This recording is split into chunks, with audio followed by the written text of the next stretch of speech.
Okay, so first I'm going to badge into the system using an RFID card.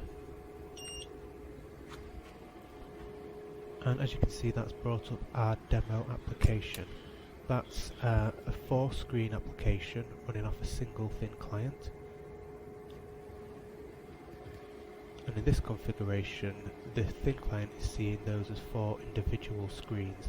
You can do it so that it's seen as one big screen across 4 monitors.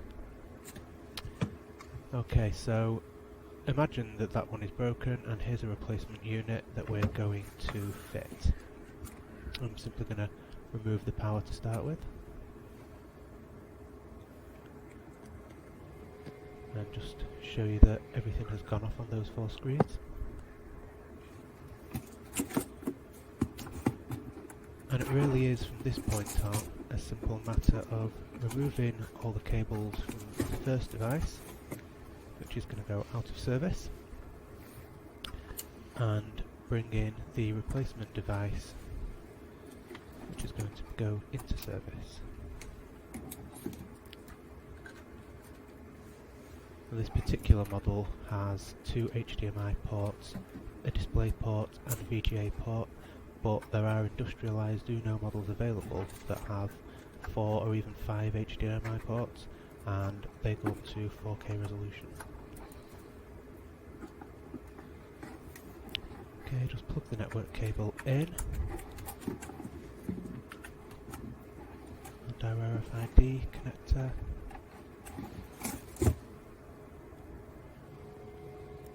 Still nothing on the screen because we've got to press the power button.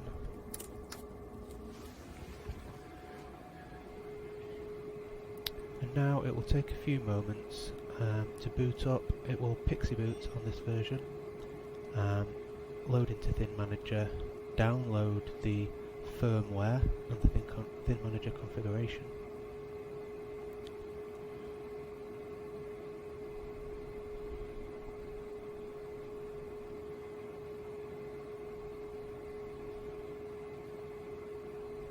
There you go, it's obtained an IP address, it's downloading the firmware version.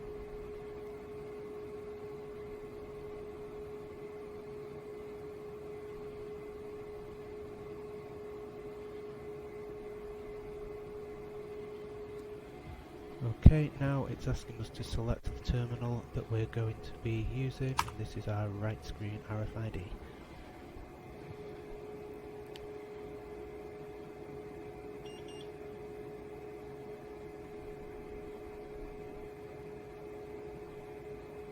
All the monitors spring into life, and we're once again prompted to badge in. Of course, on another system where badging in isn't required, that could automatically come up with the application. And that's it, complete.